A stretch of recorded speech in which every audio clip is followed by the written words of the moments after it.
En vocabulaire commun, se connecter, se brancher, ça veut dire commencer une relation, que ce soit avec des gens ou que ce soit avec un partenaire ou que ce soit avec une entreprise.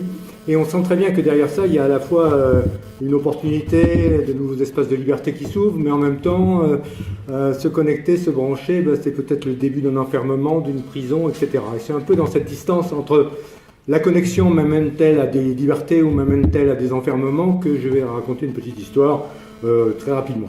Donc, on va se balayer là-dessus. Il y a des cas où, bien sûr, la connexion, là, c'était bien avant les Google Glass, ça décoiffe vraiment, c'est juste pour vous rappeler que... Alors, on est dans ce monde connecté, on y est tous, hein, c'est-à-dire qu'on va commencer par la connectivité des objets, je vais traiter les objets, les hommes et puis les entreprises. La connectivité des objets, on est tous cernés, hein, vous avez, par jour, vous avez au moins 100, 200, 500 interactions avec des objets connectés, en le sachant ou sans le savoir, hein, quand vous mettez votre truc dans le Navigo, ou que vous appuyez sur votre smartphone, etc. On est connecté sans le savoir tout le temps. Alors évidemment, dans les pays en voie de développement ou les pays pauvres, c'est pas tout à fait le même ratio, mais disons que on est branché tout le temps. Alors, faut-il être branché pour être branché, si je peux me permettre l'expression? C'est une réflexion que j'ouvre à cette heure-ci, parce que le nombre d'objets auxquels on est connecté est énorme. Alors, c'est très à la mode ces temps-ci, ça c'est la fameuse courbe Gartner que tous connaissent. Hein. Cette année, c'était l'Internet des objets est au sommet des espérances de la courbe. Hein. Comme vous savez, c'est temporaire. Hein. Après, Big Data, par exemple, qui était au sommet il y a 1 an ou 2 ans, est redescendu dans la courbe de désillusion légère. Ça ne veut pas dire que c'est mort, hein. Ça veut dire simplement que il faut le mettre en place quand même. Hein. C'est pas si simple. Mais aujourd'hui, on a une espèce de hype sur l'Internet des objets, et je ne vais pas y passer... c'était le sujet de la journée, alors je ne vais pas y passer 3 heures. Hein. Donc, mais c'est pas récent, hein. J'ai acheté en 2007 The Economist. J'aime bien cette couverture de The Economist. Hein. On voit le frigidaire qui dit tiens, il manque de yaourt, ou comme Nespresso qui vient d'être signé, réapprovisionnement en capsule. Le chien qui dit j'ai faim, parce qu'on lui a mis une capsule dans l'estomac qui vous signale qu'il commence à avoir faim. Il y a votre avertisseur de tension qui vous dit attendez, il faudrait faire quelque chose, la tension est en train de monter là. Il y a la clé qui dit tiens, tu m'as perdu, je sais pas où je suis, etc. Attendez, c'est pas un monde de science-fiction, il y a pas mal de choses qui sont émergentes là-dedans, et c'est pas récent comme concept, simplement l'implémentation, elle commence à être vraiment cruciale ces temps-ci. Alors ça pose quelques problèmes, parce que l'abondance des signaux que ça génère, bien évidemment, j'ai oublié de mettre le contomètre, attendez, je compte, je mets mon minuteur en marche. J'ai gagné 2 minutes. Je ferai 2 minutes de moins. L'abondance de ces données qui viennent de partout, etc., il y a une espèce de surabondance, d'abondance. Et on sent très bien qu'en direct, je ne peux pas absorber tout ça. Donc il me faut des couches, et l'exposé juste précédent le disait, il me faut des couches de logiciels, d'intelligence, voire d'intelligence artificielle, pour être capable de prendre toutes ces données et de me les transformer en quelque chose qui soit dans mon espace-temps et accessible et compréhensible. Donc du même coup, ça donne un certain pouvoir aux logiciels, etc. On va voir que ces logiciels, c'est pas neutre du tout, qu'il y a des acteurs, ces acteurs imposent des habitudes, imposent des protocoles, etc. et que ça modifie notre vie quotidienne d'une façon très forte. Mais enfin, voilà l'environnement dans lequel on est. Alors, c'est pas prêt de s'arrêter, hein. Comme vous connaissez la loi de Moore en informatique, mais les données explosent. Hein. Je vais pas vous raconter les belles histoires. Aujourd'hui, on compte en yottabytes. Hein. Il y a 2,5 trillions de données générées chaque jour dans le monde. Hein. Donc, de toute façon, vous n'allez pas toutes les lire. Hein. Donc, ça explose de partout. Chacun va avoir 1000 objets connectés. Ça, c'est pas du tout 1000 objets connectés de près ou de loin dans sa vie quotidienne. Donc, si vous avez le nombre de personnes dans le monde multiplié par 1000 objets connectés, ça vous donne le nombre de choses qui parlent d'une certaine façon. Alors ce monde-là est assez explosif, de toute façon, et ça explose et ça se multiplie à peu près par 2 tous les 18 mois, comme la loi de Moore, parce que tous ces trucs, il faut les traiter, il y a une certaine relation entre les traitements de machines. Tout ça explose, big data, explosion des données, etc. Alors quelles sont les conséquences de tout ça? Cette abondance, qu'est-ce qu'on va en faire, hein? En 2015, Cornu citait des études qui disaient 200 milliards d'objets connectés. Il y a des études qui disent 1000 milliards d'objets connectés l'année prochaine. Abondance, ça sert à quoi tout ça? Enfin, il y a des choses qui servent, même dans les objets connectés. Vous pouvez aujourd'hui, vous avez des systèmes de recherche qui vous disent où est l'imprimante 3D la plus proche de mon domicile. Okay, et il y a des objets connectés qui sont des imprimantes 3D qui disent je suis là, vous pouvez vous servir de moi, etc. Donc tout ça a des usages, mais évidemment c'est pas si simple. Là je séparerai deux mots. Hein. Il y a explosion du numérique dans le domaine des données, dans le domaine du calcul, de la transformation, dans le domaine de la communication. C'est pas récent, hein. Ça n'a rien à voir avec les objets connectés. Ça c'est le monde numérique qui explose. Et ça explose dans plusieurs directions, hein, puisque le big data explose il y a énormément de données. Et puis je peux prendre mon temps pour les regarder, ces données. Hein. Si je cherche quelque chose, je cherche des bruits faibles, j'étudie ma concurrence, j'ai un peu de temps, je regarde. Bon, ça c'est des données stables. Et puis il y a des données évanescentes, il y a des choses qui se passent tout de suite. S'il y a brusquement, si j'ai mon fibrillateur qui commence à... Enfin, il y a des choses où il faut que je réagisse très vite. Donc il y a de la donnée évanescente sur laquelle il faut que je réagisse vite, de la donnée stable, et puis tout ça explose dans différentes dimensions et avec des applications très différentes. Ça c'est le monde du numérique. Et puis moi je fais une différence entre numérique et digital. Le monde digital c'est un tout petit peu différent. Je regarde où j'en suis. Le monde digital c'est un tout petit peu différent, c'est-à-dire que le monde digital, les Américains ne font pas de différence. Hein. Digital et numérique c'est pareil, hein. C'est deux mots synonymes total. Mais en France je trouve qu'il y a une certaine différence. Hein. Numérique c'est très froid, c'est les 0 et les 1. Bon, très bien, ça explose. C'est très intéressant. C'est devenu explosion numérique, tout le monde utilise numérique. Digital, on y met le doigt, hein, c'est-à-dire qu'il y a déjà une interface humaine. C'est-à-dire qu'au fond, c'est les trois dimensions, stockage, calcul et communication, mais en plus, il y a l'interface homme-machine, d'une certaine façon. Et là, on est dans le monde qui est digital, avec toutes les relations que ça permet, d'individu à individu, d'individu à device divers et variés, à machine, et d'individu à données.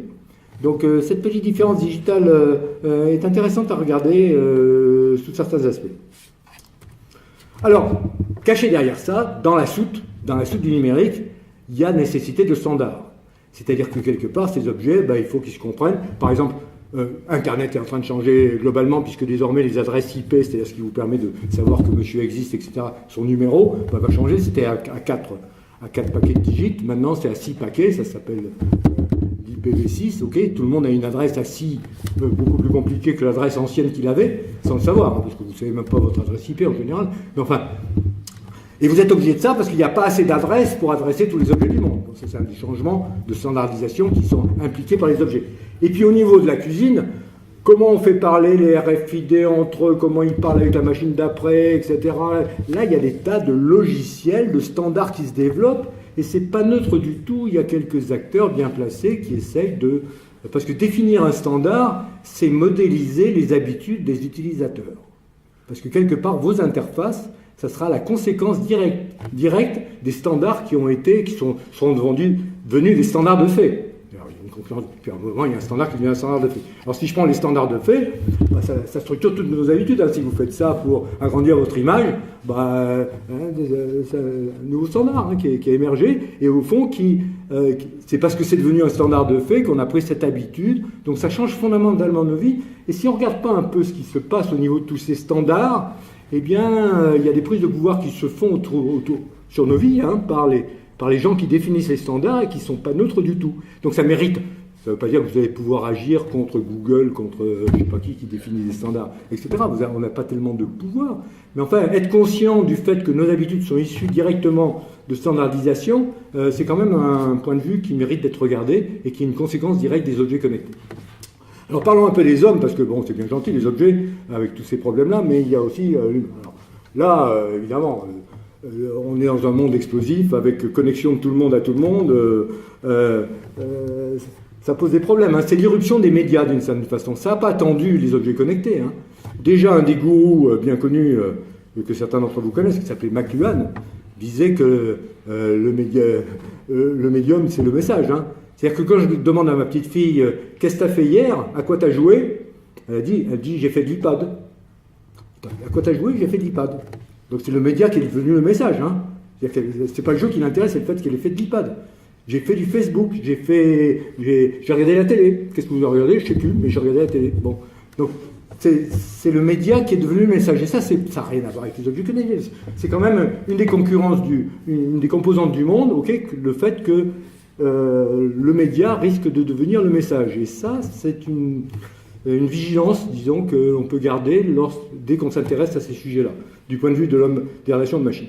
La convivialité. juste à côté au Palais des Congrès, j'ai assisté il y a des années à une conférence d'un type qui est mort depuis, hein, qui s'appelle Ivan Illich, qui a écrit quelques bouquins et qui était le spécialiste de la convivialité. Et on était au Palais des Congrès, dans la grande salle, et la première chose qu'il a fait, c'est de débrancher son micro, en disant, attendez, la convivialité, je veux pas d'interface entre moi et vous. Du même coup, on n'a rien entendu à ce qu'il a raconté, bien sûr. Hein.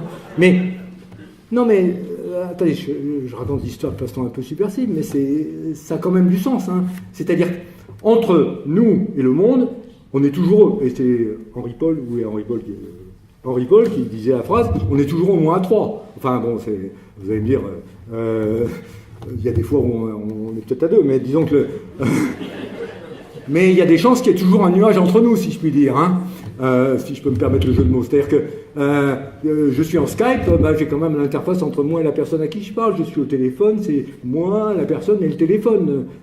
Disons que la probabilité d'être en relation directe, et ça pose des tas de problèmes, parce que disons que le média qui vient s'interposer entre moi et la relation pose des tas de sujets, au sujet justement de ce qu'on pourrait appeler la convivialité, qui est une réflexion à ouvrir autour de ce monde de la connexion. Alors, sans compter qu'un autre impact sur la temporalité, c'est ce qu'on appelle l'augmenter, le transhumanisme, etc. Vous allez sur le site de Google, vous regardez ce qu'il raconte. Google dit, nous, on veut faire vivre les gens 300 ans, et grâce à tout, on a racheté toutes les sociétés de robotique du monde, parce qu'on sait que demain vous aurez des prothèses, et que c'est notre marché de demain pour vous mettre les prothèses qui vont vous permettre de revivre, même si vos membres sont complètement HS, etc. Non, mais attendez, c'est pas de la science-fiction, c'est quand même Google qui est une société qui a une existence, si je peux me permettre l'existence. Et donc, du même coup, derrière, décodage d'ADN, votre ADN, vous le passez directement, vous avez un petit décodeur chez vous, connecté, bien sûr. Cet ADN vous permet de vous faire de la prescription sur mesure pour vous éviter le cancer et prédétecter que vous avez déjà le chromosome machin qui va faire que, etc., bien avant qu'il y ait le moindre symptôme. Attendez, on n'est pas dans la science-fiction, il y a des gens qui sont en train de faire ça et travailler là-dessus. Et tout ça, c'est quand même lié à la connexion, d'une certaine façon, et c'est les possibilités de connexion qui ouvrent ce genre de champ. Donc là encore, attendez, moi je suis un geek, hein, je suis très connecté, c'est pas un discours anti-connexion que je vous raconte, mais c'est quand même des points d'interrogation qui méritent d'être ouverts quand on est une personne à part entière. Alors c'est là où je voudrais mettre une emphase un poil plus particulière d'une seconde, c'est autour des limites cognitives. C'est-à-dire qu'on a un cerveau limité. Hein. Quoi que vous fassiez, vous ne pourrez pas absorber plus d'informations par seconde. J'ai 900 secondes pour vous parler, vous n'absorberez pas plus que 900 informations. On est très loin du yottabyte, hein. On est très loin de ça. Parce que les sciences cognitives nous apprennent qu'on est très limité. Il y a eu des tas d'études de fait là-dessus. Alors du même coup, on a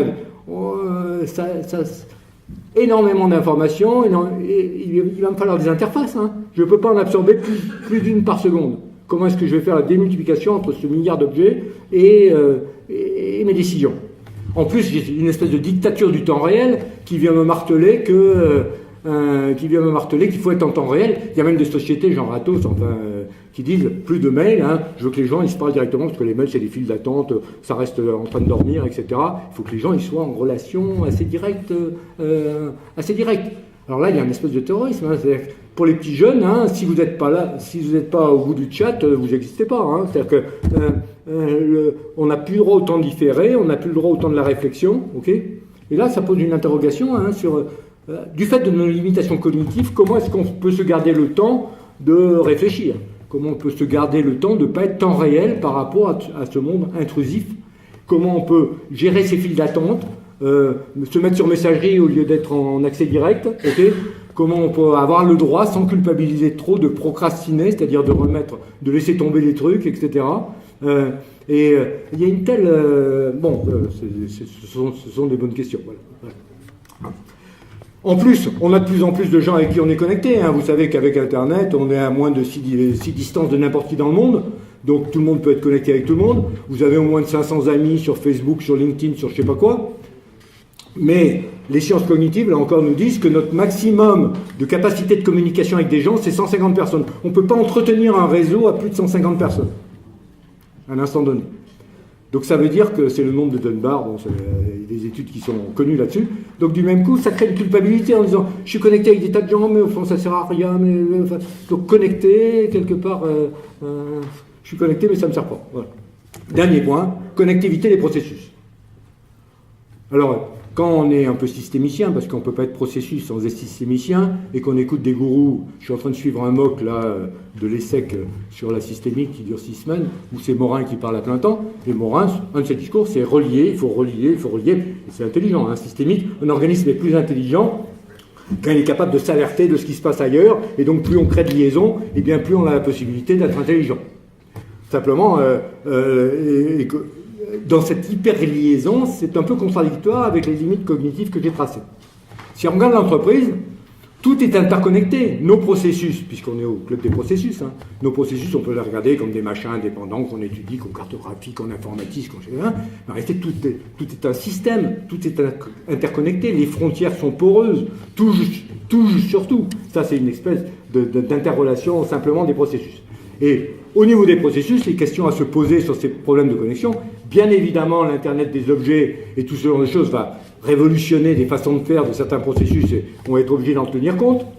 Il va falloir se poser la question de qu'est-ce qui relève de la mise au carré dans tout ça, et puis qu'est-ce qu'il faut laisser en espèce de liberté, d'agilité, parce que le monde va changer. Ça sert à quoi de durcir, d'informatiser, de tout connecter, si demain tout change?